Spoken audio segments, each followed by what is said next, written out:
ಮಾನ್ಯ ಅಧ್ಯಕ್ಷರೇ, ಕಲ್ತಿರ್ತಕ್ಕಂಥದ್ದು ಕೇಂದ್ರ ಸರ್ಕಾರ ಮಾನ್ಯ ಅಧ್ಯಕ್ಷರೇ, ಅಂತ ಇವರು ಒಪ್ಕೊತಾ ಇದ್ದಾರೆ.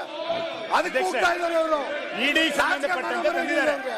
ಇದಕ್ಕೆ ಉತ್ತರ ಯಾವ ರೀತಿಯಲ್ಲಿ ಇವರು ಅದನ್ನ ಸಮರ್ಥನೆ ಮಾಡಕ್ಕೆ ಸರ್ಕಾರ ಉತ್ತರ ಇಡಿ ಏಜೆಂಟ್ಗಳ ಇವರು ಇಡಿ ಸಂಬಂಧಪಟ್ಟಂತೆ ಅಲ್ಲಿ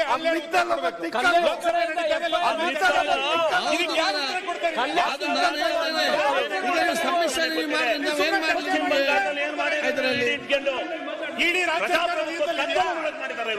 ಅಧ್ಯಕ್ಷ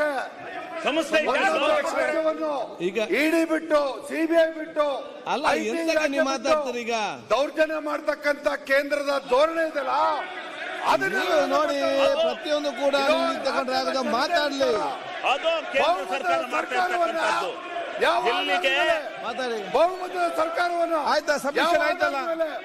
ಒಂದು ಇಡೀ ಸಂಸ್ಥೆ, ಒಂದು ತನಿಖಾ ಸಂಸ್ಥೆಯನ್ನು ಇಟ್ಕೊಂಡು ಈ ದೌರ್ಜನ್ಯ ಮಾಡಕ್ ಬರ್ತಾ ಇರ್ಬೇಕಾರೆ ರಾಜ್ಯದಲ್ಲಿರ್ತಕ್ಕಂಥ ಆಡಳಿತದಲ್ಲಿರ್ತಕ್ಕಂಥ ಸಬ್ಮಿಷನ್ ಆಯ್ತಲ್ಲ? ಪಾಯಿಂಟ್ಸ್ ಆಯ್ತಲ್ಲ? ಸರ್ಕಾರವನ್ನ ಇವರು ಮೊಟಕೊಳ್ಸಕ್ಕೋಸ್ಕರ ಅಧಿಕಾರ ಕಿತ್ತಾಕೋಸ್ಕರ ಮಾಡ್ತಾ ಇರ್ತಕ್ಕಂಥ ಇವ್ರು ಚರ್ಚೆ ಮಾಡ್ತಾರದು ಜನಗಳ ಪರವಾಗಲ್ಲ. ಇವ್ರು ಚರ್ಚೆ ಮಾಡ್ತಾ ರಾಜ್ಯ ಸಮಸ್ಯೆನಲ್ಲ. ಇವ್ರು ಚರ್ಚೆ ಮಾಡ್ತಾ ಇರ್ತಕ್ಕಂಥದ್ದು ಯೋಜನೆಗಳ ಬಗ್ಗೆ ಅಲ್ಲ. ಇವ್ರ ಚರ್ಚೆ ಯಾಕೆ ಮಾತಾಡ್ತೀವಿ?